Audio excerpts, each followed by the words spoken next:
Na kazi hii mnayoifanya inapeleka ujumbe kwa wale waliojionyesha kama watumishi wa dini, lakini kwa kweli ni watumishi wa ushetani au mambo mengine.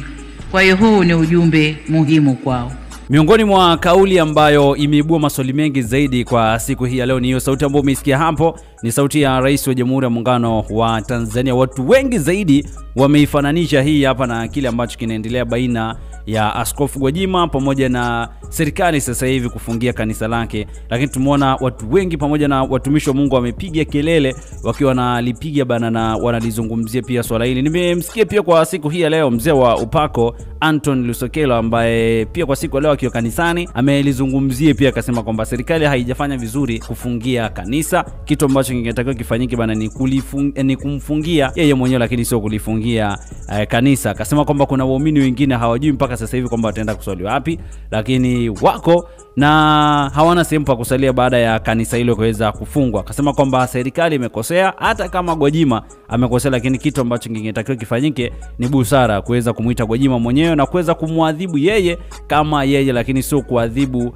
watu wote. Ni miongoni pia mwa mambo ambayo yamezungumzwa zaidi kwa siku hii ya leo, lakini pia watumishi mbalimbali wameweza kuzungumza. Lakini kitu kingine ambacho kimekuja kushtua watu wengi zaidi ni baada ya Rais wa Jamhuri ya Muungano wa Tanzania kusema kwamba kuna wachungaji wengine kwamba wao ni watumishi wa shetani, kitu ambacho watu wamefanya reference kama unavyojua Tanzania, wakasema kwamba huenda kwamba Rais anamzungumzia Gwajima kwa sababu ya kile ambacho kileweza kutokea. Akasema kwamba dini safi ni hiyo ambayo inawasaidia watu kuweza kuwapeleka mbinguni, lakini pia kuweza kuwapa misaada kama alivyokuwa kama KKT kwa siku hii ya leo walivyojenga kituo cha watoto yatima. Lakini pia kitu kingine ambacho nimekiona watu wengi zaidi wamekijaji leo kwenye mitandao mbalimbali ya kijamii ni juu ya utekaji. Watu wakawa wanasema kwamba kwa hiyo Gwajima kuzungumza masuala ya utekaji ambayo na mauaji ambayo yanaendelea sasa hivi kwenye mitandao ya kijamii, je, hilo sio jambo ambalo ni la muhimu la kuzungumzwa au hiyo iko vipi?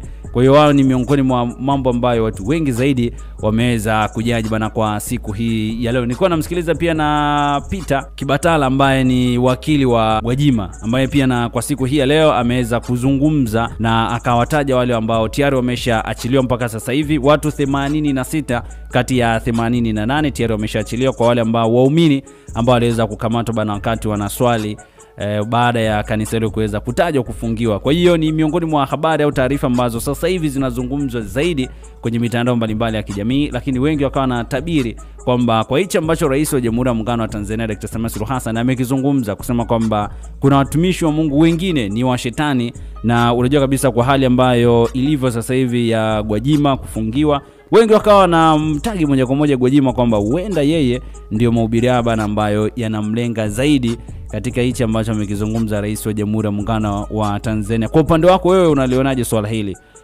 juu ya kanisa la Gwajima kufungiwa, lakini pia juu ya mahubiri au alichokizungumza leo Rais wa Jamhuri ya Muungano wa Tanzania? Niacha maoni yako hapa, lakini kubwa zaidi usisahau na kusubscribe channel yetu ya Mbasha TV. Mambo vipi?